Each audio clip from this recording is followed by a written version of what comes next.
नमस्कार साथियों, मैं दीपक आप लोगों का फिर से स्वागत करता हूं हमारे यूट्यूब चैनल सक्सेस अलाम में। आज हम फर्स्ट ग्रेड का एक टॉपिक पढ़ेंगे जिसका नाम है रॉक्स। ठीक है, रॉक्स के बारे में हम पढ़ेंगे। थोड़ा सा मैं कलर चेंज कर लेता हूं जो आपको दिखे। इसमें वाइट ही दिखेगा ज़्यादातर। हाँ, इसमें वाइट ही दिखेगा। चलिए पढ़ते हैं चट्टानों के बारे में। चट्टानें क्या होती है, ठीक है, शुरू करते हैं। स्थलमंडल का निर्माण करने वाले समस्त पदार्थ चट्टान है। जिससे भी स्थलमंडल का निर्माण होता है वो सारे पदार्थ क्या कहलाते हैं? चट्टान कहलाते हैं। चाहे वो कठोर हो या फिर वो मुलायम हो, चाहे वो संगठित हो या फिर वो असंगठित हो। जैसे अगर मैं बात करूं मिट्टी की, तो मिट्टी को भी हम एक तरह से चट्टान कह सकते हैं। हालांकि उसमें बहुत सारे मिनरल्स वगैरह, न्यूट्रिशन वगैरह मिले हुए रहते हैं, लेकिन मिट्टी को सिंपली हम चट्टान कह देते हैं। हालांकि उसका जो स्वरूप है वो असंगठित है। ठीक है, इसी तरह पृथ्वी पर जो भी मटेरियल, जो भी पदार्थ स्थलमंडल का निर्माण करते हैं वो सारे क्या कहलाते हैं? चट्टान कहलाते हैं। ठीक है, चलिए आगे चलते हैं। मैं पेन ही चेंज कर लेता हूँ, रेड कलर का, येलो कलर कैसा रहेगा एक बार। हाँ, येलो सही है। ठीक है, नेक्स्ट है स्थलमंडल या लिथोस्फीयर। स्थलमंडल को हम लिथोस्फीयर भी कह सकते हैं।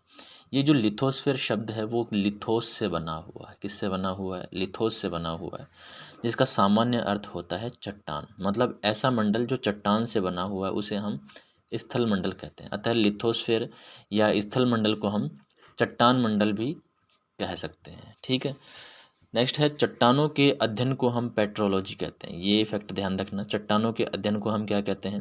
पेट्रोलॉजी कहते हैं। क्या कहते हैं? पेट्रोलॉजी कहते हैं, या फिर इसे हम हिंदी में शैल विज्ञान भी कह सकते हैं। इसे हम शैल विज्ञान भी कह सकते हैं। पृथ्वी पर अब तक 118 प्रकार के तत्व खोजे जा चुके हैं। ये भी ध्यान रखना, पृथ्वी पर अब तक लगभग कितने प्रकार के तत्व खोजे जा चुके हैं? 18 प्रकार के तत्व खोजे जा चुके हैं, जिनके योग से यौगिकों का निर्माण होता है। यौगिक मतलब कंपाउंड्स, कंपाउंड्स। ठीक है, कंपाउंड ध्यान रखना। एक, दो या दो से अधिक तत्व मिलकर क्या निर्माण करते हैं? यौगिक का निर्माण करते हैं। ठीक है, तथा यौगिकों का जो मिश्रण होता है, मिश्रण ही खनिजों के रूप में मिलता है। यौगिकों का जो मिश्रण होता है वही हमें खनिजों के रूप में मिलता है, और खनिजों के संयोजन से ही चट्टानों का निर्माण होता है। ध्यान रखना, तो चट्टान क्या होती है? खनिजों के संयोजन से निर्मित पदार्थ क्या कहलाता है? चट्टान कहलाता है। ठीक है, आगे बढ़ते हैं।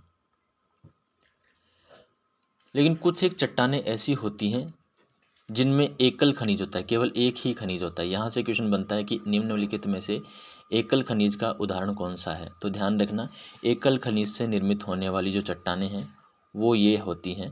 सल्फर एकल खनिज से निर्मित चट्टान है, सिल्वर एकल खनिज से निर्मित चट्टान है, गोल्ड एकल खनिज से निर्मित चट्टान है।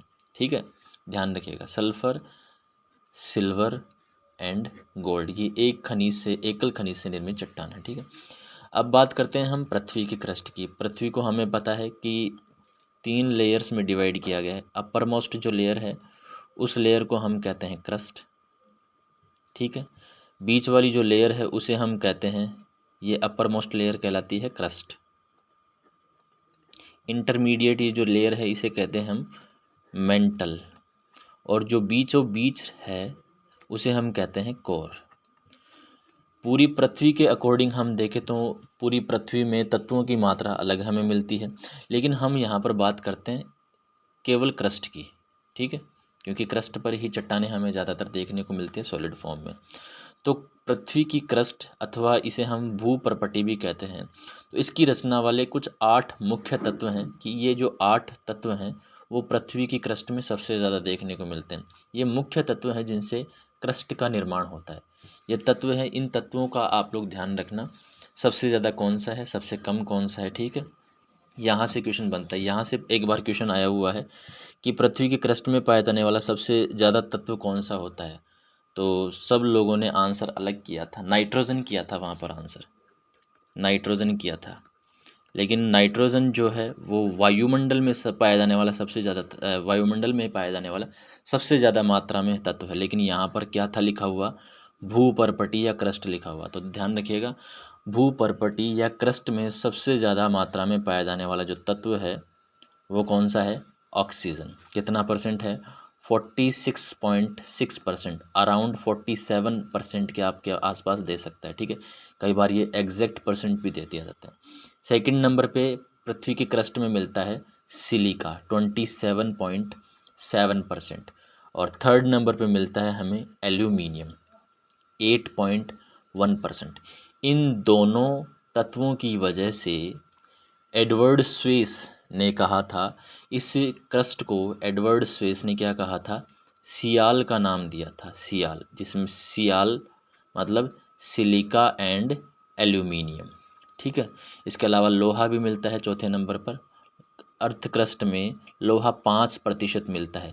लेकिन वहीं अगर मैं पूरी पृथ्वी की बात करूं, पूरी पृथ्वी की बात करूं तो इसमें लोहे की मात्रा बदल जाती है।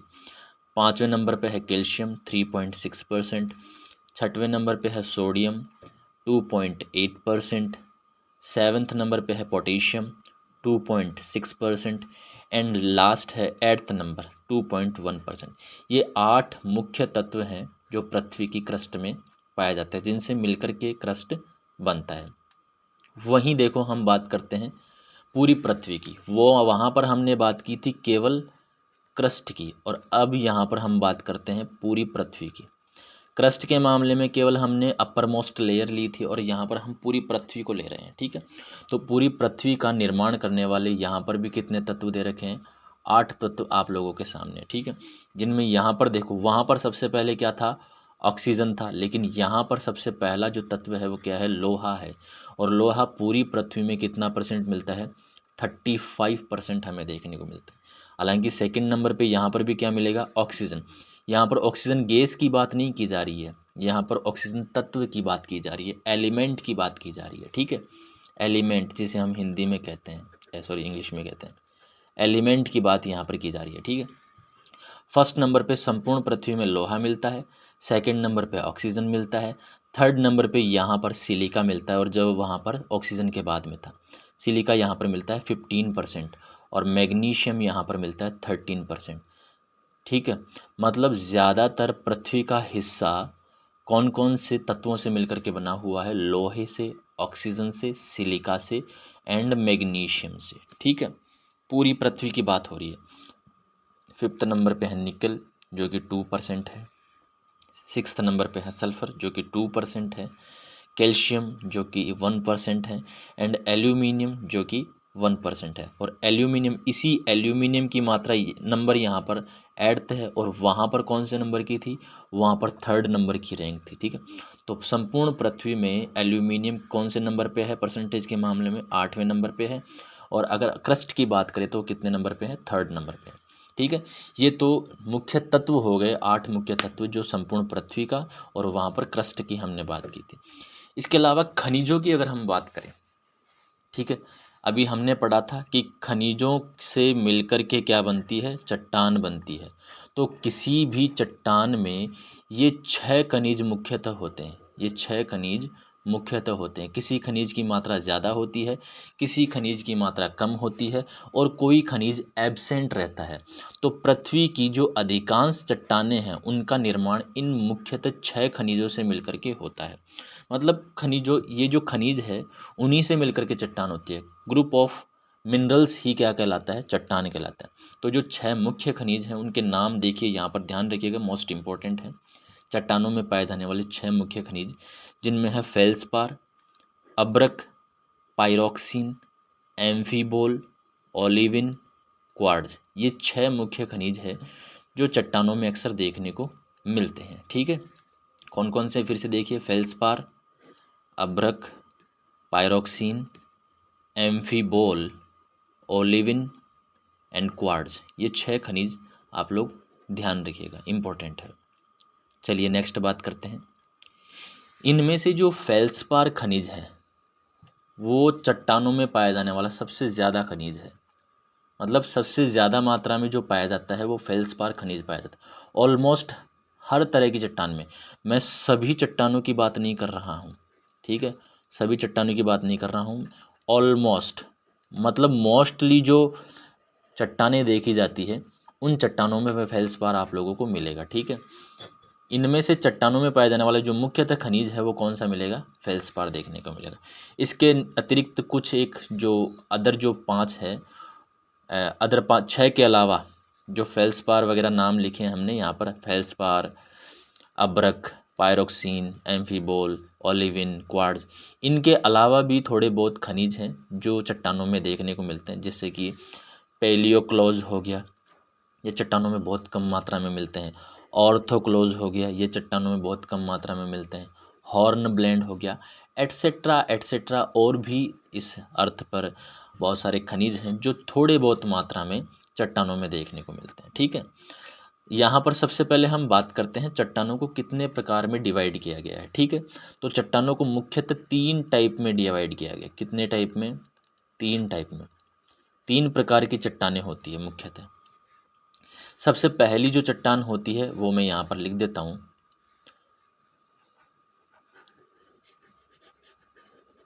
मैं यहाँ लिख देता हूँ उसके बारे में। मुख्यतः चट्टानों को 3 प्रकारों में विभाजित किया गया है। सबसे पहली जो चट्टानें होती हैं वो होती है, फॉर्मेशन के आधार पर हम देख रहे हैं। सबसे पहली जो चट्टान होगी उसे हम कहेंगे आग्नेय चट्टान। क्या कहेंगे? आग्नेय चट्टान कहेंगे। सेकंड नंबर जो हम कहेंगे वो कहेंगे अवसादी चट्टान। फॉर्मेशन के आधार पर है ये, उत्पत्ति के आधार पर, ओके। और थर्ड नंबर की अगर हम बात करें तो यहाँ पर चट्टान मिलती है हमें कायांतरित चट्टान। कायांतरित चट्टान हमें देखने को मिलती है, ठीक है। तो ये 3 प्रकार की चट्टानें हमें पढ़ने को मिलेगी, आग्नेय चट्टान, अवसादी चट्टान और कायांतरित चट्टान। तो सबसे पहले हम देखते हैं आग्नेय चट्टान के बारे में, जिसे हम इग्नियस रॉक भी कह देते हैं, ठीक है। आग्नेय चट्टान जिसे हम इग्नियस रॉक भी कह देते हैं। बात करते हैं, आग्नेय शब्द जो है वो इग्निस शब्द से बना है। किससे बना है? आग्नेय शब्द इग्निस से बना है, जिसका मतलब होता है अग्नि। इसका मतलब क्या होता है? अग्नि। आप लोगों ने सुना भी होगा कि किसी भी चीज़ को इग्नाइट किया जाए, मतलब उस पर आग लगाई जाए, भड़काया जाए उसे, तो इग्निस शब्द से आग्नेय शब्द बना होता है, जिसका अर्थ होता है अग्नि। अगर हम पृथ्वी के इतिहास के बारे में देखें तो सबसे पहले हम देखते हैं कि जब पृथ्वी का फॉर्मेशन हुआ था, मतलब जब पृथ्वी की उत्पत्ति हुई थी, तो पृथ्वी पर अग्नि जैसा तरल व तप्त पदार्थ था। मतलब जो अर्थ थी हमारी वो एक आग का गोला थी, ठीक है। इस पर तरल और तप्त पदार्थ था, जो बाद में धीरे धीरे क्या हो गया? ठोस हो गया। और जब ये ठोस रूप लेने लगा तो ये जम गया, ठोस रूप लेकर के जम गया और परिवर्तित हुआ। और तो ये जो तरल और तप्त पदार्थ ठोस होकर के परिवर्तित हुआ, ठीक है, जम जम गया, ठोस हो गया, तो इससे बनने वाली जो चट्टान है वो आग्नेय चट्टान कहलाई। मतलब पृथ्वी पर पाया जाने वाला, जो पृथ्वी पर शुरुआत में प्रारंभिक रूप से जो अग्नि, गैस, तरल व तप्त पदार्थ, अग्नि जैसा जो तरल व तप्त पदार्थ था, जब वो ठोस हुआ तो उससे कौन सी चट्टानें बनी? आग्नेय चट्टानें बनी। मतलब अग्नि से बनने वाली चट्टान को क्या कहा गया? आग्नेय चट्टान कहा गया, ठीक है। इसीलिए इन पृथ्वी के इतिहास की अगर मैं बात करूं तो सर्वप्रथम ये जो आग्नेय चट्टानें हैं, इन्हीं चट्टानों का निर्माण हुआ था। सर्वप्रथम कौन सी चट्टानों का निर्माण हुआ था? इग्नियस, या फिर मैं कहूँ आग्नेय चट्टानों का ही निर्माण हुआ था। इसीलिए इन आग्नेय चट्टानों को प्राथमिक चट्टान भी कहा जाता है। सबसे पहले इन्हीं चट्टानों का निर्माण हुआ, इसीलिए इन्हें प्राथमिक चट्टानें भी कहा जाता है। नेक्स्ट है, आग्नेय चट्टानों की कुछ विशेषताएं होती हैं। आग्नेय चट्टानों की विशेषताएं कि भाई साहब जो हम ये अलग अलग क्लासिफिकेशन पढ़ रहे हैं, आग्नेय वाला, अवसादी का, कायांतरिक चट्टानें, ये हम किस बेस पर देखते हैं? तो इनकी कुछ एक अलग अलग विशेषताएं भी होती हैं, ठीक है। उत्पत्ति के आधार पर तो देख लिया हमने कि ये बनती कैसे हैं। अब हम देखते हैं इनकी विशेषताएं क्या क्या होती हैं।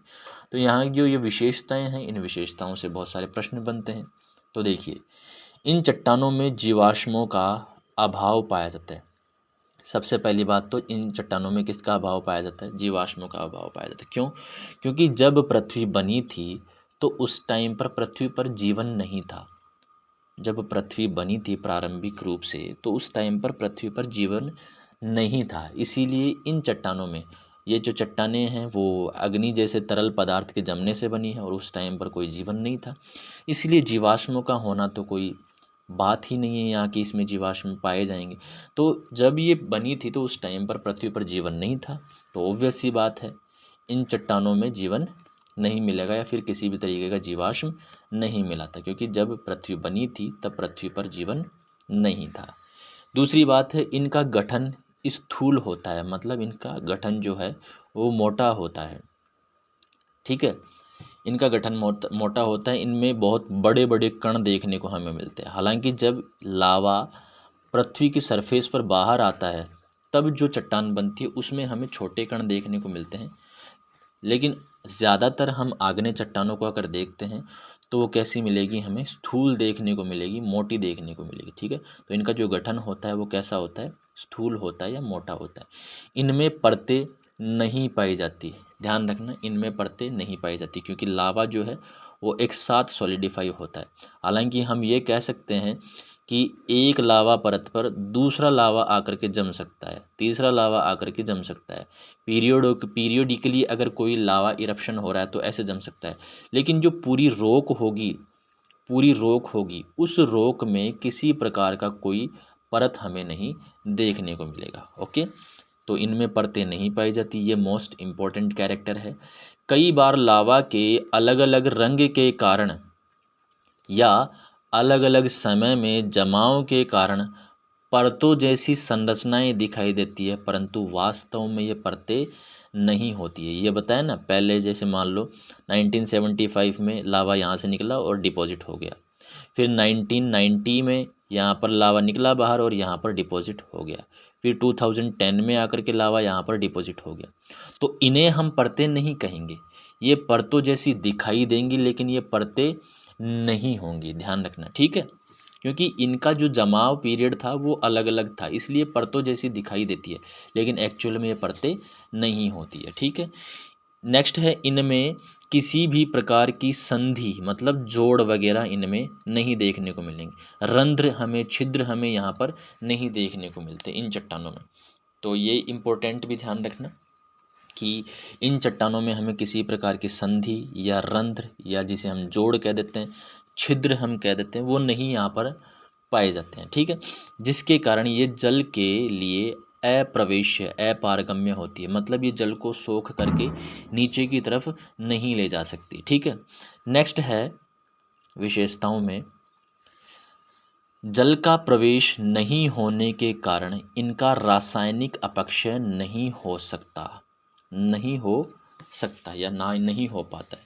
ध्यान रखिएगा, किसी भी चट्टान का अगर आपको रासायनिक अपक्षय करवाना है या यहाँ वहाँ पर अगर आपको रासायनिक क्रियाएं देखनी है तो उस चट्टान में आपको वाटर की एडिंग देखनी पड़ती है, मतलब वाटर उसके साथ मिलना होना चाहिए।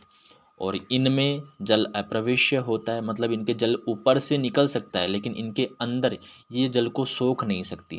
इसीलिए ये जो आग्नेय चट्टानें हैं इनका रासायनिक अपक्षय संभव नहीं हो पाता, लेकिन ध्यान रखिएगा इनका भौतिक अपक्षय जरूर हो सकता है। इन पर टेम्परेचर का प्रभाव पड़ सकता है।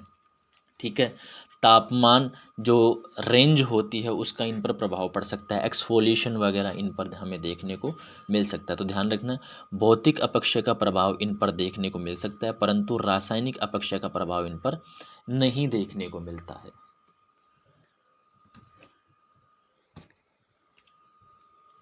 चलिए आगे बढ़ते हैं। नेक्स्ट विशेषता है, अधिकांश आग्नेय चट्टानों की संरचना क्रिस्टलीय या रवेदार होती है, क्रिस्टलीय या रवेदार होती है। इन चट्टानों में क्रिस्टल्स पाए जाते हैं, ध्यान रखना, रवे पाए जाते हैं। ओके, तथा क्रिस्टल के कोणात्मक या नुकीले पाए जाते हैं। जो क्रिस्टल होते हैं वो कैसे पाए जाते हैं, या तो कोणात्मक मिलेंगे या फिर नुकीले मिलेंगे। ठीक है, क्रिस्टल्स आपको मैं बता दूंगा कि क्रिस्टल क्या होते हैं। ठीक है, ऐसे समझ में नहीं आएगा यहाँ पर। ठीक है, तो कोणात्मक क्रिस्टल या फिर मैं कह सकता हूँ नुकीले क्रिस्टल पाए जाते हैं जिनका एक क्लीवेज होता है, क्लीवेज। ठीक है, मैं बताऊंगा आपको क्लीवेज वगैरह क्या होता है सब कुछ। तो जमाव स्थान के आधार पर छोटे या ये जो क्रिस्टल्स हैं वो बड़े हो सकते हैं, ठीक है। अगर मैं आपको कहूँ कि कोई लावा जो है वो सरफेस के बाहर आकर के डिपॉजिट हो रहा है तो उसमें अलग प्रकार के क्रिस्टल बनेंगे, और अगर कोई लावा क्रस्ट के नीचे की तरफ परतों में जम रहा है तो उसमें अलग प्रकार के क्रिस्टल बनेंगे। सिंपली आप समझना, जब लावा क्रस्ट के नीचे जमता है तो क्रिस्टल्स बड़े होंगे, क्या होंगे, बड़े होंगे। और जब लावा सरफेस पर यानी कि सतह पर आकर के जमता है तो इसमें क्रिस्टल्स छोटे बनेंगे, ठीक है। ध्यान रखना, क्रिस्टल जो है जो हम जमाव स्थान के आधार पर छोटे भी हो सकते हैं और बड़े भी हो सकते हैं। बड़े कहाँ पर होंगे, जब सरफेस के नीचे जमाव होगा, और छोटे कब होंगे, जब सरफेस के ऊपर जमाव होगा, ठीक है। क्योंकि सरफेस के नीचे ठंडा होने में समय ज़्यादा लगेगा, इसलिए क्रिस्टल्स बड़े बन जाएंगे। और सरफेस के ऊपर आकर के अगर लावा जम रहा है तो उसे कम समय लगेगा जमने में, इसलिए यहाँ पर छोटे क्रिस्टल्स बनेंगे, ठीक है। चलिए नेक्स्ट पढ़ते हैं। अब हम देखते हैं चट्टानों का वर्गीकरण। आग्नेय चट्टानों का वर्गीकरण, विशेषताएं हमने देख ली है, विशेषताओं से प्रश्न बनते हैं। अब हम इनको क्लासीफाई करेंगे। तो चट्टानों का वर्गीकरण 3 प्रकार से किया जा सकता है कि उनका उत्पत्ति स्थान क्या है। उत्पत्ति स्थान के आधार पर 3 आधार से हम वर्गीकरण कर सकते हैं। दूसरा है उनके क्रिस्टल्स की साइज़ क्या है, छोटे क्रिस्टल वाली है या बड़े क्रिस्टल वाली है। तीसरा है रासायनिक आधार पर, यानी कि मैं कह सकता हूँ कि सिलिका की मात्रा के आधार पर। कुछ एक आग्नेय चट्टानों में सिलिका कम होता है, कुछ में बहुत ज़्यादा होता है, किन में कम भी हो सकता है, ज़्यादा भी, मतलब मैं कह सकता हूँ इंटरमीडिएट में कह सकता हूँ, मध्यम प्रकार की, ठीक है। तो सिलिका की मात्रा के आधार पर भी हम चट्टानों का वर्गीकरण कर सकते हैं। तो सबसे पहले हम यहाँ देखेंगे उत्पत्ति स्थान के आधार पर आग्नेय चट्टानें। किसके आधार पर, उत्पत्ति स्थान के आधार पर आग्नेय चट्टानें हम यहाँ पर देखेंगे, ठीक है। चलिए सबसे पहले हम देखते हैं बहिर्वेदी या फिर मैं कहूँ एक्सट्रूसिव आग्नेय चट्टानें।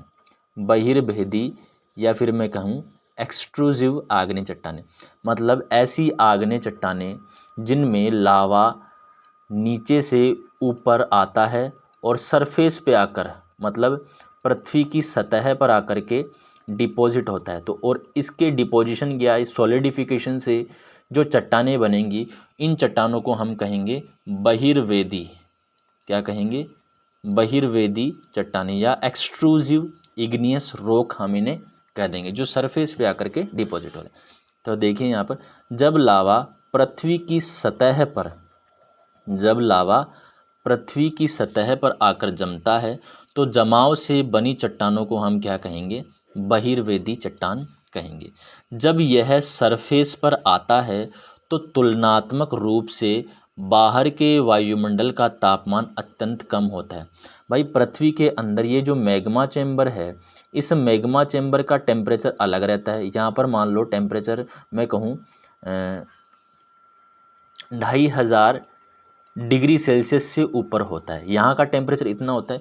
लेकिन जैसे ही ये लावा बाहर आता है यहाँ से, तो ये लावा बाहर आता है तो हमें पता है कि भाई वायुमंडल का जो एवरेज टेम्परेचर है अर्थ सरफेस में, तो वो 15.2 डिग्री सेल्सियस है। तो इस तापमान की तुलना में ये वाला तापमान कितना कम होता है, मतलब यहाँ पर हमें जो एटमॉस्फेयर है वो इस तापमान के मुकाबले ठंडा मिलेगा, ठीक है। जब सरफेस पर आता है तो तुलनात्मक रूप से वायुमंडल का तापमान क्या होता है, अत्यंत कम होता है, ठीक है। जिससे हम देखते हैं कि लावा शीघ्रता से ठंडा हो जाता है तथा क्रिस्टलों वाली या कई बार बिना क्रिस्टलों वाली आग्नेय चट्टानों का भी निर्माण हो जाता है। मतलब लावा जैसे ही बाहर निकलता है तो बहुत ही तेज़ी से ठंडा होता है, क्योंकि इस टेम्परेचर के मुकाबले ये वाला टेम्परेचर बहुत ही ज़्यादा कम होता है, ठीक है। तो कई बार तो क्रिस्टल्स बनने के हमें पॉसिबिलिटीज़ देखने को मिलता है, लेकिन कई बार तो ऐसा होता है कि लावा बाहर आते ही सॉलिडिफाई हो गया, तो इसमें कई बार क्रिस्टल नहीं भी बनते हैं, ठीक है। तो मैंने पहले भी बताया कि बाहर जो चट्टानें बनती है, बहिर्वेदी जो चट्टानें होती हैं, उनमें क्रिस्टल्स छोटे देखने को मिलते हैं। ध्यान रखना, बहिर्वेदी चट्टानों में क्रिस्टल्स छोटे देखने को मिलते हैं, ठीक है। उदाहरण की अगर मैं बात करूं तो यहाँ पर कुछ एक उदाहरण दिए गए हैं आपके सामने छोटे क्रिस्टल वाली, क्योंकि बहिर्वेदी जो आग्नेय चट्टानें होती है वो ज़्यादातर जो होती है वो छोटे क्रिस्टल वाली बनती है। ठीक है, तो बहिर्वेदी जो आग्नेय चट्टान है जिनमें छोटे क्रिस्टल वाली जो चट्टानें हैं उनमें के कुछ उदाहरण हैं आप लोगों के सामने। रायोलाइट छोटे क्रिस्टल वाली बहिर्वेदी चट्टान है, एंडेसाइट छोटे क्रिस्टल वाली बहिर्वेदी चट्टान है, एंड बेसाल्ट छोटे क्रिस्टल वाली बहिर्वेदी चट्टान है। और वहीं अगर मैं बात करूँ बिना क्रिस्टल वाली बहिर्वेदी आग्नेय चट्टानों की, बिना क्रिस्टल वाली बहिर्वेदी आग्नेय चट्टानों की, तो उसमें हम देखते हैं ऑब्सीडियन जो कि कांच के समान दिखाई देती है। इसके अलावा प्यूमिस जिसे हम झामक भी कह सकते हैं या झावा भी कह सकते हैं, जब लावा बाहर आता है तो उसमें से कुछ एक झागनुमा पदार्थ बाहर आता है, और झागनुमा पदार्थ जब सॉलिडिफाई हो जाता है तो उसे हम प्यूमिस कह देते हैं। तो कई बार इसकी डेफिनेशन भी पूछ ली जाती है कि लावा के साथ झागनुमा पदार्थ जब सॉलिडिफाई होता है तो उससे बनने वाली चट्टान क्या कहलाती है, तो प्यूमिस कहलाती है।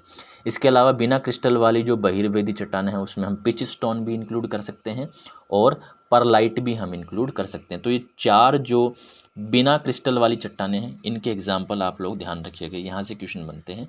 और छोटे क्रिस्टल वाली जो तीन चट्टानें आप लोगों के सामने हैं, रायोलाइट, एंडेसाइट एंड बेसाल्ट, इनका नाम भी आप लोग ध्यान रखिएगा। उदाहरणों से प्रश्न यहाँ पर बनते हैं। नेक्स्ट है अंतर्वेदी, एक मिनट, नेक्स्ट है अंतर्वेदी आग्नेय चट्टान, यानी कि इन्हें हम इंट्रूसिव इग्नियस रॉक्स कह सकते हैं। मतलब जब लावा सरफेस पर अपीयर होने की बजाय अंदर ही अंदर क्रस्ट के नीचे सॉलिडिफाई हो जाता है, सॉलिडिफाई हो जाता है, तो इस तरह की जो चट्टानें होती हैं, इस तरह की चट्टानों को हम क्या कह देते हैं, हम कह देते हैं अंतर्वेदी या आंतरिक चट्टानें या इंट्रूसिव इग्नियस रॉक हम कह देते हैं। तो बाहर आकर के जमने वाली को हम बहिर्वेदी कह देते हैं, और क्रस्ट के अंदर की तरफ जमने वाली जो चट्टानें होती हैं उन्हें हम कह देते हैं इंट्रूसिव इग्नियस रॉक। तो यहाँ पर देखते हैं, ज्वालामुखी क्रिया के दौरान जब मैग्मा पृथ्वी की भूपर्पटी के अंदर ही जमता है तो इसके ठंडे होने की प्रक्रिया बहुत धीमी होती है, क्योंकि अंदर तो वायुमंडल के समान टेम्परेचर अत्यंत कम नहीं देखने को मिलता, क्योंकि हम देखते हैं जब पृथ्वी के अंदर हम जाते हैं तो धीरे धीरे टेम्परेचर बढ़ता है। तो पृथ्वी के भूपर्पटी के अंदर टेम्परेचर जो होता है वो थोड़ा सा ज़्यादा देखने को मिलता है, इसलिए जो लावा होता है वो बहुत ही धीरे धीरे ठंडा होता है। और इसी दौरान जो क्रिस्टल्स होते हैं, इसीलिए जो क्रिस्टल्स होते हैं उन्हें बनने का समय मिल जाता है, यानी कि क्रिस्टल बनने का समय यहाँ पर आसानी से मिल जाता है। इसीलिए अंतर्वेदी जो चट्टानें होती हैं उनमें क्रिस्टल्स कैसे होते हैं, बड़े बड़े होते हैं। ध्यान रखिएगा, यहाँ पर कुछ एक एग्जाम्पल दिए हुए हैं जो आपको बड़े क्रिस्टल वाली अंतर्वेदी चट्टानों के हैं। ठीक है, तो ग्रेनाइट बड़े क्रिस्टल वाली अंतर्वेदी आग्नेय चट्टान है, डायोराइट बड़े क्रिस्टल वाली अंतर्वेदी आग्नेय चट्टान है, गैब्रो बड़े क्रिस्टल वाली अंतर्वेदी आग्नेय चट्टान है। तो अंतर्वेदी आग्नेय चट्टानों के तीन एग्जाम्पल याद रखना, ग्रेनाइट, डायोराइट एंड गैब्रो। भूगर्भ में मैग्मा का जमाव गहराई के आधार पर दो प्रकार से हो सकता है। कुछ एक लावा जो होते हैं वो मैग्मा चेंबर से बाहर निकलते ही थोड़ा सा जमना शुरू हो जाते हैं, और कुछ एक लावा जो होते हैं वो सरफेस के जस्ट नीचे की तरफ जमना शुरू होते हैं। तो गहराई के आधार पर, लावा के जमाव की गहराई के आधार पर दो प्रकार से हम चट्टानों को डिवाइड कर सकते हैं, या भूगर्भ में लावा जो जमाव है, मैग्मा जो जमाव है, वो गहराई के आधार पर दो प्रकार से हो सकता है। अतः अंतर्वेदी आग्नेय चट्टानों के कितने प्रकार हो सकते हैं, दो प्रकार हो सकते हैं। ठीक है, अंतर्वेदी आग्नेय चट्टानों के कितने प्रकार हो सकते हैं, दो प्रकार हो सकते हैं। ठीक है, चलिए पहले देखते हैं हम पातालीय या वितलीय, जिन्हें हम कह देते हैं प्लूटोनिक इंट्रूसिव इग्नियस रॉक। क्या कह देते हैं, प्लूटोनिक इंट्रूसिव इग्नियस रॉक। भूगर्भ में जब मैग्मा अत्यधिक गहराई पर जमता है तो इस प्रकार की चट्टानें बनती हैं। जब मैग्मा ज़्यादा गहराई पर सॉलिडिफाई होता है तो उसे हम प्लूटोनिक इंट्रूसिव इग्नियस रॉक कह देते हैं। और वहीं सेकंड है अधिवितलीय या मध्यवर्तीय, जिसे हम कहते हैं हाइपेबेसल। क्या कह देते हैं, हाइपेबेसल कह देते हैं। यानी कि जब मैग्मा का जमाव पृथ्वी की सतह से कम गहराई पर होता है तो इन्हें हम अधिवितलीय या फिर हाइपेबेसल चट्टानें कह देते हैं। जैसे दो तरह की डेप्थ है, ये एक डेप्थ मान लेता हूँ मैं यहाँ तक। इसमें अगर इस वाले एरिया की तरफ अगर कोई डिपोजिशन या सॉलिडिफिकेशन होता है इग्नियस रॉक का या मैग्मा का, तो ये वाली जो चट्टानें होंगी उन्हें हम हाइपेबेसल कहेंगे, यानी कि अधिवितलीय हम कह देंगे। और अगर चट्टान यहाँ पर बन रही है, यहाँ पर मैग्मा सॉलिडिफाई हो रहा है, तो इसे हम कह देंगे प्लूटोनिक। मतलब ज़्यादा गहराई पर अगर मैग्मा जम रहा है तो उसे हम प्लूटोनिक कह देंगे। और अगर कम गहराई पर, सतह से कम गहराई पर, सतह से जस्ट नीचे की तरफ अगर जम रहा है तो उसे हम अधिवितलीय या हाइपेबेसल कह देंगे। ठीक है। इनमें मैग्मा के जमाव से कई आकृतियाँ भी बनती है। ये जो प्लूटोनिक एंड हाइपेबेसल हम रॉक्स देख रहे हैं, सिंपली अगर मैं कहूँ इंट्रूजिव जो इग्नियस रॉक है, जब ये सॉलिडिफाई होकर के बनती है, इंट्रूसिव इग्नियस रॉक बनती है, तो इनकी कई तरह की शेप बनती है, कई तरह की आकृतियाँ बनती है, जिन आकृतियों को अलग अलग नाम दिया जाता है। जैसे आपने पढ़ा होगा, बैथोलिथ कह दिया जाता है, लेकोलिथ कह दिया जाता है, लोपोलिथ कह दिया जाता है, फैकोलिथ कह दिया जाता है, सिल कह दिया जाता है, डाई कह। एक्चुअल में ये चट्टानों के प्रकार ना होकर के आकृतियाँ होती हैं। क्या होती हैं? आकृतियाँ होती है, ध्यान रखना। तो ये नाम ध्यान रखना, बैथोलिथ, लेकोलिथ, लोपोलिथ, फैकोलिथ, सिल एंड डाइक एटसेट्रा एटसेट्रा, वहाँ पर आकृतियाँ बनती है। तो इन आकृतियों के बारे में देखिए यहाँ पर। जब सरफेस के नीचे मैग्मा चैम्बर के पास अगर कोई डोम शेप में अगर कोई चट्टान सॉलिडिफाई हो रही है तो उसे हम कहेंगे बैथोलिथ। बैथोलिथ का जो बेस होगा, मतलब जो आधार होगा, वो मैग्मा चैम्बर के साथ जुड़ा होगा। जब भी अपक्षय की क्रिया होगी तो इसका जो टॉप है वो तो हमें दिखाई देगा, लेकिन बैथोलिथ का आधार हमें कभी भी दिखाई नहीं देगा, चाहे कितनी भी अपक्षय की क्रिया हो जाए। ठीक है। इसके अलावा अगर इसी डोम शेप में कम गहराई पर अगर कोई चट्टान सॉलिडिफाई हो रही है तो उसे हम कहेंगे लेकोलिथ। क्या कहेंगे? लेकोलिथ। और इस डोम शेप के जस्ट उल्टा, यानी कि मैं कहूँ तस्तरी नुमा अगर जमाव हो रहा है तो उसे हम क्या कहेंगे? लेपोलिथ कहेंगे। और यही जमाव अगर अपनति और अभिनति के रूप में हो रहा है, अपनति यानी कि ऊपर उठा हुआ पार्ट और अभिनति नीचे दसा हुआ पार्ट, यानी कि लहरदार जमाव को हम क्या कहेंगे? लहरदार जमाव को हम कहेंगे फैकोलिथ, जिसे हम लेंस नुमा आकृति भी कह देते हैं। सिल जो होता है वो हॉरिजॉन्टल यानी कि क्षैतिज रूप से जो जमाव होता है वो कहलाता है सिल। ठीक है। जब इस शिल की मोटाई थोड़ी सी कम होती है, जब मोटाई ज़्यादा होती है तो उसे सिल कह देते हैं, और जब मोटाई जैसे ये कम है, इसकी मोटाई यहाँ पर ज़्यादा है और इसकी मोटाई अगर जमाव की थोड़ी कम देखने को मिलती है तो इसे शिल की जगह इसे क्या कह देंगे? शीट कह देंगे। क्या कह देंगे? शीट कह देंगे। और वहीं वॉल लाइक स्ट्रक्चर अगर डिपोजिशन होता है, सॉलिडिफिकेशन होता है मैग्मा का, वॉल लाइक स्ट्रक्चर मतलब दीवार के समान, खड़ी दीवार के समान अगर कोई स्ट्रक्चर बनता है तो उसे हम क्या कह देंगे? डाइक कह देंगे। मैं आपको याद रखने की ट्रिक बताता हूँ। जब भी हम लेक पर जाते हैं तो वहाँ पर हम छतरी खोल लेते हैं, क्योंकि वहाँ पर क्या होती है? बारिश होती है। तो छतरी की शेप जो होती है वो कैसी होती है? ऐसी होती है भाई। छतरी की शेप कैसी होती है? ऐसी होती है। और लेकोलिथ की शेप भी हमें कैसी दिखाई दे रही है? ऐसी ही दिखाई दे रही है। इसका जो ढाल है वो हमें उत्तल देखने को मिल रहा है। ठीक है। ढाल कैसा देखने को मिल रहा है? उत्तल देखने को मिलता है। जब भी हम लेक पर जाते हैं तो बारिश होती है तो हम छतरी खोल लेते हैं, तो छतरी वाली जो शेप है उत्तल ढाल वाली, उसे हम कह देंगे लेकोलिथ। और लेकोलिथ से जस्ट उल्टा क्या होगा? लेपोलिथ। ये हमें याद रह जाएगा। और लेपोलिथ का जो ढाल होता है वो कैसा होता है? अवतल ढाल होता है। ठीक है। ढाल तो आपको पता होगा, ये उत्तल हो गया और ये अवतल हो गया। ठीक है। तो लेपोलिथ की जो आकृति है वो ऐसी होगी, तस्तरी नुमा, प्याले नुमा हम कह सकते हैं, तस्तरी। ठीक है। सोसर शेप जिसे आप कह देते हैं कई बार। कौन सा शेप कह देते हैं? सोसर शेप, सोसर तो देखा होगा आप लोगों ने, ठीक है। तो अवतल ढाल वाली जो चट्टानें होती हैं वो लेपोलिथ कहलाती।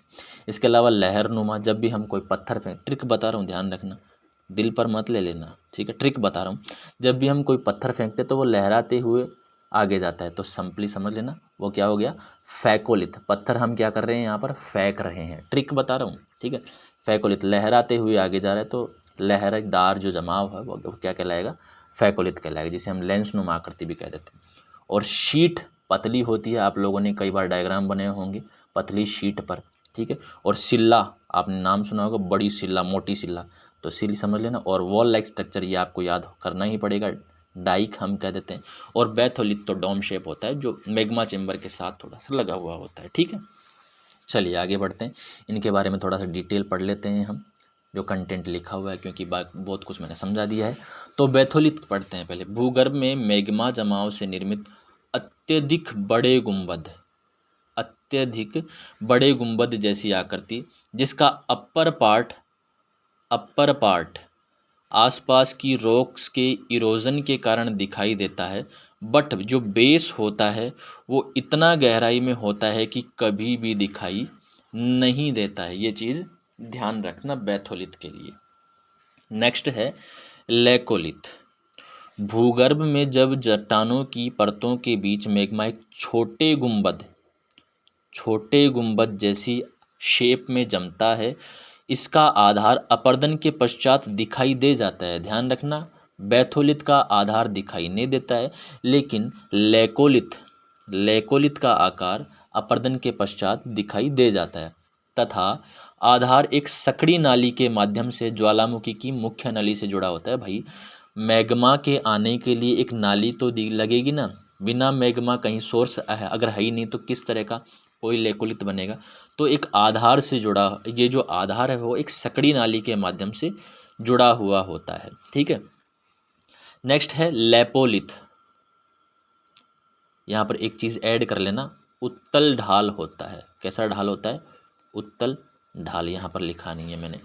लेपोलिथ की अगर मैं बात करता हूँ तो भूगर्भ में चट्टानों की परतों के बीच मैग्मा का प्याले नुमा, ध्यान रखना कौन से नुमा, प्याले नुमा, जिसे हम कह देते हैं तश्तरी नुमा आकृति हम कह देते हैं, जिसका ढाल कैसा होता है, अवतल होता है। इस आकृति में अगर जमता है तो वो क्या कहलाता है, लेपोलिथ कहलाता है।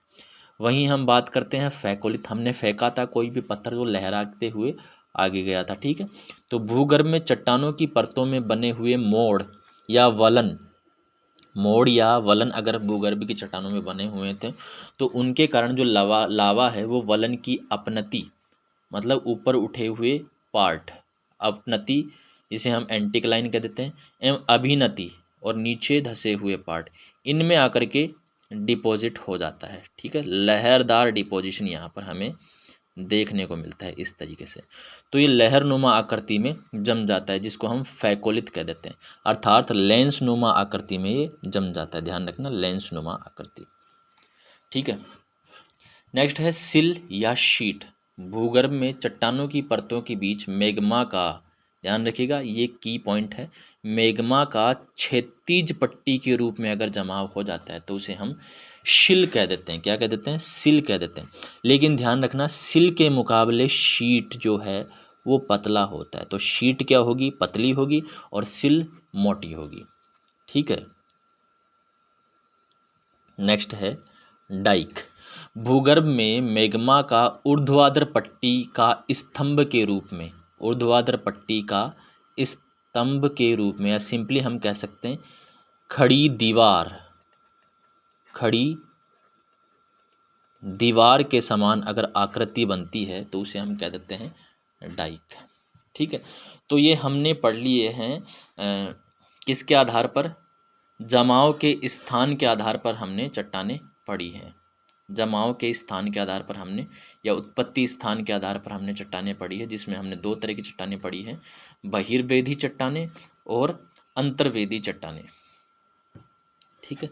नेक्स्ट हम पढ़ते हैं किसके आधार पर, नेक्स्ट हम पढ़ते हैं कणों के आधार पर आग्नेय चट्टानें, कि कण जो है, या फिर मैं कहूँ क्रिस्टलों के आकार के आधार पर, क्रिस्टलों के आकार के आधार पर। हमने पढ़ा है कि जब सरफेस पर, मतलब बाहर सरफेस पर आकर के कोई मैग्मा या लावा सॉलिडिफाई होता है तो उससे छोटे कण बनते हैं, और अगर अंदर की तरफ बनते हैं तो वो बड़े कण बनते हैं। ठीक है, तो कणों के आकार के आधार पर आग्नेय कितने प्रकार की होगी। देखो यहाँ पर लावा के जमाव से बने क्रिस्टलों या रवों या कणों के आकार के आधार पर आग्नेय चट्टानें निम्न प्रकार की हो सकती है। सबसे पहले हम पढ़ेंगे पेग्मेटिटिक। कौन सी? पेग्मेटिटिक। नाम याद रखिएगा, बार बार बोलिएगा, पेग्मेटिटिक। यानी कि इसके जो क्रिस्टल्स होते हैं वो बहुत बड़े होते हैं। कैसे क्रिस्टल्स होते हैं? बहुत बड़े। सिंपली अगर मैं कहूँ, अगर बहुत बड़े कण हैं तो ये किस प्रकार की चट्टान होगी? प्लूटोनिक चट्टान होगी। ठीक है, जिसका एग्जाम्पल है पेग्मेटाइट। दूसरा है फेनेरेटिक। फेनेरेटिक, इसके जो क्रिस्टल्स होंगे वो भी क्या होंगे? बड़े क्रिस्टल होंगे। इसके बहुत बड़े हैं, इसके बड़े क्रिस्टल्स हैं, यानी कि ये भी कैसी होगी? ये भी प्लूटोनिक चट्टान होगी, ये भी प्लूटोनिक चट्टान होगी। जिसके एग्जाम्पल अगर मैं बात करूँ फेनेरेटिक चट्टानों के नाम, यहाँ से क्वेश्चन बनता है तो ग्रेनाइट हो गई, डायोराइट हो गई एंड गैब्रो हो गई। इसमें यदि सभी कण समान आकार के हो तो उसे हम समकणिक एवं असमान आकार के हो तो उसे विषम कणिक यानी कि पोरफायराइटिक कहा जा सकता है। ठीक है, फेनेरेटिक में अगर जो बड़े कण हैं और ये बड़े कण सेम साइज के हैं, बड़े कण अगर सेम साइज के हैं तो उसे हम क्या कह देंगे? समकणिक चट्टान कह देंगे। क्या कह देंगे? समकणिक कह देंगे। ठीक है, इसके अलावा अगर ये बड़े कण अलग अलग साइज़ के नहीं, अलग अलग साइज़ के, समान साइज़ के नहीं, ये समान साइज़ हो गई तो हम इसे समकणिक कह देंगे। ठीक है, और अगर इनकी साइज़, किसी की कण की साइज़ बड़ी है, किसके कण की साइज़ थोड़ी छोटी है, किसके कण की साइज़ थोड़ी बीच में, बीच वाली है, तो ये असमान हो गई इनकी साइज़। तो इस तरीके की जो चट्टानें होगी उसे हम क्या कह देंगे? पोरफायराइटिक। क्या कह देंगे? पोरफायराइटिक कह देंगे। इसके अलावा थर्ड नंबर पे है एफेनेरेटिक, बारीक कणों वाली। बारीक कणों वाली मतलब बारीक कण है, मतलब ये प्लूटोनिक ना हो करके किस तरीके की होगी? ये एक्सट्रूसिव होगी। एक्सट्रूसिव कैसी होगी? एक्सट्रूसिव मतलब बाहर की तरफ सरफेस पर आकर के लावा सॉलिडिफाई हो रहा है, बारीक कण बन रहे हैं। तो इनमें एग्जाम्पल हम कह सकते हैं रायोलाइट, एंडेसाइट, बेसाल्ट, ये हैं। और ये भी समकणिक या विषमकणिक दोनों प्रकार की हो सकती है। तो एफेनेरेटिक ध्यान रखिएगा। ये तो दोनों आप लोग ध्यान रखिएगा, पेग्मेटिटिक एंड फेनेरेटिक। इनमें बहुत बड़े और बड़े कण होते हैं, फेनेरेटिक में बारीक कण होते हैं। नेक्स्ट है ग्लासी, कण विहीन। इनमें किसी भी प्रकार के कण नहीं बनते हैं, मतलब क्रिस्टल्स नहीं होते हैं। ना ही तो बड़े कण होते हैं, ना ही छोटे कण होते हैं, कण विहीन होते हैं। जैसे कि एग्जाम्पल यहाँ से बहुत ज़्यादा पूछे जाते हैं, क्योंकि ग्लासी का नाम समझते हैं आप लोगों को समझ में आ जाएगा कि ऐसी चट्टानें, ऐसी आग्नेय चट्टानें जो क्रिस्टल विहीन होती है, कण विहीन होती है। बस एग्जाम्पल आप लोग ध्यान रखिएगा, obsidian, pitchstone, perlite and pumice. Pumice को हम झामस भी कह देते हैं।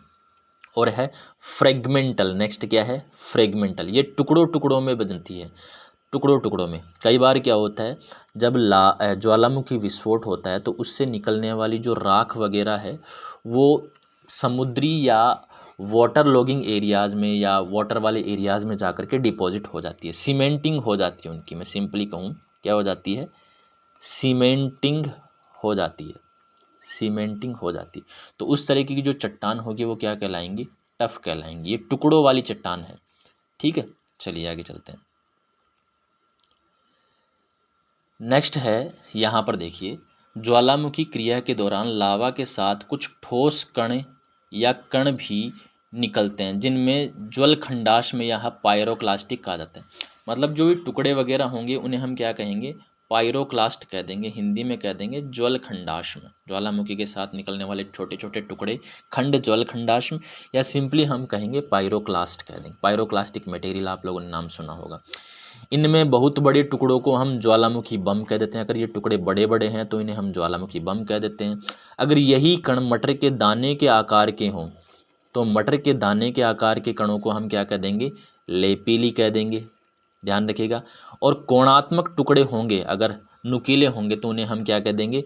ब्रेसिया कह देंगे। क्या कह देंगे? ब्रेसिया कह देंगे। स्कोरिया या फिर अवस्कर, तथा अत्यंत जो बारीक कण होंगे उनको राख या हम क्या कह देंगे? सिंडर कह देंगे। राख या सिंडर कह देंगे। तो ध्यान रखिएगा, अगर पायरोक्लास्टिक मटेरियल बड़े हैं, बड़े साइज़ के हैं, तो ज्वालामुखी बम कहलाएंगे। अगर पायरोक्लास्टिक मटेरियल मटर के दाने के समान है तो वो लैपिली कहलाएंगे।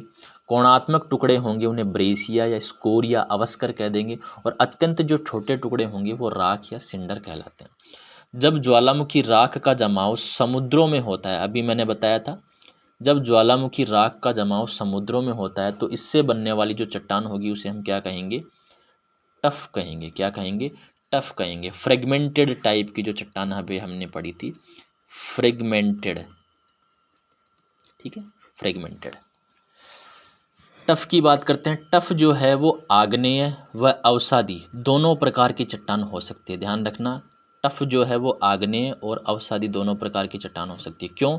क्योंकि इसका निर्माण ज्वालामुखी की राख से हुआ है। इस दृष्टि से तो ये आग्नेय होगी, परंतु यह जल में अवसादीकरण की क्रिया से, यानी कि सीमेंटिंग या सेडिमेंटेशन जो हुआ है उसकी क्रिया की वजह से, लिथिफिकेशन की क्रिया की वजह से ये चट्टान बनी है, तो इसे अवसादी चट्टान भी कह देते हैं। ठीक है, तो टफ जो है, ये ध्यान रखना, कहाँ गया टफ, ये रहा। टफ जो है वो आग्नेय भी हो सकती है और अवसादी भी हो सकती है। ठीक है, इस दृष्टि से यह अवसादी चट्टान भी होती है, ध्यान रखिएगा। नेक्स्ट चलिए, अब यहाँ पर देखिए, रासायनिक दृष्टि से हमने दो प्रकार से देख लिया है, एक तो उत्पत्ति स्थान के आधार पर और एक कणों की साइज के आधार पर। दो तरीके से हमने देख लिया। अब तीसरी तरह की चट्टान हम देखते हैं, आग्नेय चट्टान। तो वो तीसरा आधार है कौन सा? रासायनिक आधार। तो रासायनिक आधार पर अगर हम आग्नेय चट्टानों का वर्गीकरण में तो देखें, तो रासायनिक वर्गीकरण में सबसे जो इम्पोर्टेंट एलिमेंट हम देखते हैं वो देखते हैं हम सिलिका। क्या देखते हैं? सिलिका की मात्रा के आधार पर चट्टानों को या इग्नियस चट्टानों को कई तरह से डिवाइड किया जाता है। किसी चट्टान में सिलिका की मात्रा ज़्यादा होगी, किसी में कम होगी, किसी में बीच की होगी। तो यहाँ पर देखते हैं, यहाँ पर आप लोगों के सामने एक टेबल बनी हुई है जिसमें एक में तो एक कॉलम में दिया हुआ है सिलिका की मात्रा, ये वाला। इस कॉलम की तरफ जो है वो चट्टानों का प्रकार आपको मिलेगा और इसमें कुछ एक आप लोगों को उदाहरण देखने को, उदाहरणों से सबसे ज़्यादा यहाँ पर क्वेश्चन बनते हैं। तो अगर जिस चट्टान में सिलिका की मात्रा 65, यहाँ पर मैं कलर चेंज करता हूँ, रेड। अगर किसी चट्टान में सिलिका की मात्रा 65 to 85% होगी तो उस चट्टान की जो प्रकृति होगी वो क्या होगी? एसिडिक होगी। मतलब उसका जो मैग्मा होगा वो बहुत ज़्यादा गाढ़ा होगा। विस्कोसिटी, लावा की जो विस्कोसिटी होगी, गाढ़ापन जो होगा वो बहुत ज़्यादा होगा। और इस प्रकार के लावा से, इस प्रकार के मैग्मा से जो चट्टान बनेगी वो कैसी होगी?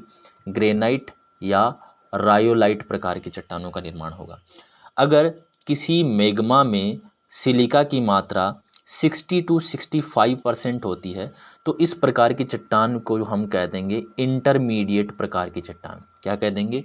इंटरमीडिएट प्रकार की। ना ही तो लावा ज़्यादा गाढ़ा होगा और ना ही लावा ज़्यादा पतला होगा। ठीक है, बीच का विस्कोसिटी होगी इसमें है। तो इस तरह की जो चट्टानें होगी उसे हम इंटरमीडिएट रॉक कह देंगे। जिसके एग्जाम्पल की अगर मैं बात करूँ तो डायोराइट एंड एंडेसाइट, ये दो एग्जाम्पल ध्यान रखिएगा, इंटरमीडिएट प्रकार की चट्टानों होगी। ठीक है, नेक्स्ट है, जिस मैग्मा में सिलिका की मात्रा 40 to 60% होगी, 45 to 60% होगी, उस प्रकार के मैग्मा से जो चट्टानें बनेंगी वो कैसी बनेगी? बेसिक चट्टानें बनेगी। कैसी चट्टानें बनेगी? बेसिक, या फिर मैं कहूँ क्षारीय प्रकार की, क्षारीय प्रकार की चट्टानें होगी। और इन्हें हम कह देते हैं अम्लीय प्रकार की। एसिडिक जो होगी वो अम्लीय प्रकार की हम कह सकते हैं। इसमें जो लावा होगा वो पतला होगा क्योंकि सिलिका की मात्रा 45 to 60% है। इस प्रकार की जो चट्टानें होगी उनमें हम उदाहरण देखें तो गैब्रो हो गया और बेसाल्ट हो गया। ठीक है, ध्यान रखिएगा। नेक्स्ट है 45% से कम। रासायनिक आधार पर हम पढ़ रहे हैं, ध्यान रखिएगा। 45% से अगर किसी मैग्मा में, लावा में सिलिका की मात्रा है तो उस प्रकार की जो चट्टान होगी उसे हम कहेंगे अल्ट्रा बेसिक। इसमें लावा जो है वो अत्यधिक पतला होगा। लावा जो है वो क्या होगा? अत्यधिक पतला होगा। फ्लूइड टाइप का जो लावा हम कह सकते हैं। ठीक है, इससे जो चट्टानें बनेंगी उसे, उनमें हम देख सकते हैं पेरिडोटाइट होगा एंड डोनाइट होगा। ठीक है, ध्यान रखिएगा। नेक्स्ट चलते हैं, यहाँ पर देखिए बहिर्वेदी आग्नेय चट्टान जो कि हमने देखा था कि सरफेस पे आकर के बनती हैं, तो कण भी क्या होते हैं, छोटे होते हैं। कण भी क्या होते हैं, छोटे होते हैं। कलर चेंज, कण भी होते हैं छोटे, बाहर जमी है तो इसे हम एफेनेरिटिक चट्टानें भी कह देते हैं। इनके जो एसिडिक जो होंगी उनमें थोड़े मोटे कण होंगे, और वहीं मध्यवर्ती की अगर मैं बात करूं तो इनमें और भी बारीक कण होंगे, और क्षारीय की अगर मैं बात करूं तो और भी बारीक यहाँ पर कण देखने को मिलेंगे। ठीक है, छोटे कण होंगे बहुत ज़्यादा, इनमें अम्लीय के थोड़े बड़े होंगे, मध्यवर्ती में थोड़े छोटे होंगे और क्षारीय में बहुत कम होंगे। और वहीं अगर मैं बात करूं अंतर्वेदीय आग्नेय चट्टानों की, अंतर्वेदीय आग्नेय मतलब मैग्मा जो है वो अंदर की तरफ ही सॉलिडिफाई हो जाएगा, तो जिससे बड़े कण बनेंगे, यहाँ पर बड़े क्रिस्टल्स बनेंगे जिन्हें हम फेनेरेटिक कह देते हैं। तो बड़े बड़े कणों वाली ये चट्टानें होंगी, जिनमें अगर मैं अम्लीय की बात करूं तो थोड़े बड़े मिल जाएंगे, मध्यवर्ती की बात करें तो थोड़े और कम छोटे मिल जाएंगे, और क्षारीय की बात करूं तो थोड़े और छोटे मिल जाएंगे। ठीक है, तो ध्यान रखिएगा, क्षारीय चट्टानें अंतर्वेदी भी होती हैं और बहिर्वेदी भी होती हैं। ठीक है, मध्यवर्ती चट्टानें अंतर्वेदी भी होती हैं और बहिर्वेदी भी होती हैं। अम्लीय चट्टानें अंतर्वेदी भी होती हैं और बहिर्वेदी भी होती हैं। ओके, चलिए आगे चलते हैं। खनिजों की प्रधानता के आधार पर आग्नेय चट्टान, ये एक नया आधार है। खनिजों की प्रधानता के आधार पर आग्नेय चट्टानें, जैसे ग्रेनाइट परिवार की चट्टानें, इनमें जो खनिज हमें देखने को मिलेंगे, 6 मुख्य खनिज हम लोगों ने देखे थे, फेल्सपार, क्वार्ट्ज, ये खनिज हमने देखे थे। ठीक है, तो खनिजों के आधार पर, प्रधानता के आधार पर कि कौन सी चट्टान में किस खनिज की प्रधानता रहती है, तो ग्रेनाइटिक परिवार की जो चट्टानें होंगी उनमें कौन कौन से खनिज हमें प्रमुखतः देखने को मिलेंगे, उनमें हमें देखने को मिलेंगे क्वार्ट्ज, ऑर्थोक्लेज एंड फेल्सपार, जो खनिज हैं वो सबसे ज़्यादा देखने को मिलेंगे। ग्रेनाइट परिवार की चट्टानों में क्वार्ट्ज, ऑर्थोक्लेज एंड फेल्सपार खनिज ज़्यादा देखने को मिलेंगे, जैसे कि खुद ग्रेनाइट हो गया। ठीक है, एक मिनट मैं चार्ज लगाता हूँ इसको।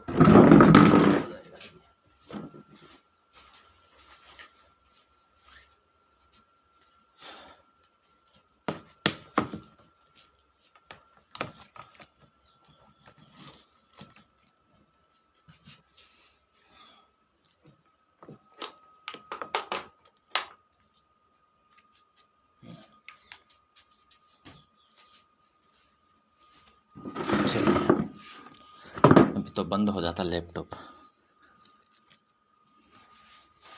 ठीक है, तो ग्रेनाइट परिवार की चट्टानों में क्वार्ट्ज, ऑर्थोक्लेज, फेल्सपार टाइप के जो खनिज हैं वो ज़्यादा देखने को मिलते हैं। उदाहरण की बात करें तो granite, obsidian, pitchstone, perlite and pumice, ये वाले तो हमने देखे थे ग्लासी में। ठीक है, और ये वाले हमने देखे थे प्लूटोनिक में। चलिए, इसके अलावा एक जो खनिज है जिसके आधार पर हम साइनाइट परिवार की चट्टानें कह देते हैं। तो ग्रेनाइट परिवार की चट्टानों में हमने देखा था कौन कौन से खनिज मिलते हैं। इसमें आगे हैं साइनाइट परिवार की चट्टानें। अब साइनाइट परिवार की जो चट्टानें होती है उनमें ऑर्थोक्लेज और फेल्सपार प्रमुखतः देखने को मिलते हैं। ऑर्थोक्लेज एंड फेल्सपार प्रमुखतः देखने को मिलते हैं। साइनाइट प्रकार की चट्टानों में क्वार्ट्ज बहुत कम देखने को मिलते हैं, फिर हम कह सकते हैं न के बराबर हमें देखने को मिलता है। लेकिन अदर जो खनिज हैं ऑर्थोक्लेज और फेल्सपार, ये हमें प्रमुखता से देखने को मिलते हैं। इस तरह की जो खनिज वाली चट्टानें हैं, आग्नेय चट्टानें, उन्हें हम साइनाइट परिवार की चट्टानें कहते हैं। एग्जाम्पल के लिए साइनाइट व ट्रेकाइट, ये एग्जाम्पल ध्यान रखिएगा, साइनाइट और ट्रेकाइट। ठीक है, तीसरा है डायोराइट परिवार की चट्टानें। डायोराइट परिवार की चट्टानों में जो खनिज देखने को मिलेंगे वो हमें देखने को मिलेंगे फेल्सपार एंड हॉर्नब्लेंड टाइप के, हॉर्नब्लेंड खनिज देखने को मिलेंगे। 2 खनिज प्रमुखतः देखने को मिलेंगे, फेल्सपार, हॉर्नब्लेंड। ठीक है, एग्जाम्पल के लिए डायोराइट एंड एंडेसाइट। गैब्रो परिवार की जो चट्टानें हैं इनमें हमें पायरोक्सिन खनिज प्रमुखता से देखने को मिलता है। यहाँ से ये क्वेश्चन बनता है कि गैब्रो परिवार की चट्टानों में हमें कौन सा खनिज प्रमुखता से देखने को मिलता है, तो वो मिलता है पायरोक्सिन। इसमें अगर एग्जाम्पल देखें तो गैब्रो एंड बेसाल्ट। इसके अलावा हम देखें एकल परिवार, ऐसी चट्टानें जिनमें एक ही खनिज पाया जाता है, ऐसी चट्टानें जिनमें केवल एक ही खनिज पाया जाता है उन्हें हम एकल परिवार की चट्टानें कंसीडर करेंगे। जैसे कि पायरोक्सिन से निर्मित पायरोक्सिनाइट, पायरोक्सिन एक खनिज मिलता है पायरोक्सिनाइट में, ठीक है। इसके अलावा ओलिविन से निर्मित ओलिविनाइट, जिसे हम डोनाइट भी कह देते हैं, तो डोनाइट एंड पायरोक्सिनाइट जो चट्टानें हैं वो एकल परिवार की चट्टानें मिलती हैं, यानी कि इनमें केवल एक ही खनिज पाया जाता है, ठीक है। तो ये हो गया हमारी आज की क्लास, जिसमें हमने चट्टानों के बारे में पढ़ा कि चट्टानें क्या होती हैं, चट्टानों के प्रकार हमने पढ़े हैं, ठीक है। चट्टानें क्या होती है, चट्टानों के प्रकार हमने देखे, ठीक है। चट्टानों के प्रकार में आज हमने जो पढ़ा वो आग्नेय चट्टान हमने पढ़ा था। नेक्स्ट जो क्लास होगी उसमें बची हुई जो चट्टानें हैं जिसे हम अवसादी चट्टान कह देते हैं, और कायांतरित जो चट्टान है वो हम कह देते हैं। इन दोनों चट्टानों के बारे में नेक्स्ट क्लासेस में हम पढ़ेंगे। अगर इन चट्टानों के बारे में हमने पढ़ा आज तो वीडियो बहुत ज़्यादा लंबा हो जाएगा। जितनी भी डिटेल थी आपके एग्ज़ाम पॉइंट ऑफ व्यू से रिलेटेड, आरपीएससी से रिलेटेड, फर्स्ट ग्रेड से रिलेटेड, वो सारी मैंने आप लोगों को करवा दी है, ठीक है। तो थैंक्स फॉर वॉचिंग। अगर आप हमारे चैनल पर पहली बार आए हैं तो चैनल को सब्सक्राइब ज़रूर करें, वीडियो को लाइक करें, वीडियो में कमेंट करें कि आप लोगों को ये क्लास कैसी लगी, और इस वीडियो को शेयर करना ना भूलें अपने फ्रेंड्स के साथ, ठीक है। तो चलिए मिलते हैं नेक्स्ट वीडियो में, तब तक के लिए अपना ध्यान रखिएगा। नेक्स्ट वीडियोज़ के लिए चैनल को सब्सक्राइब ज़रूर करें। जय हिंद।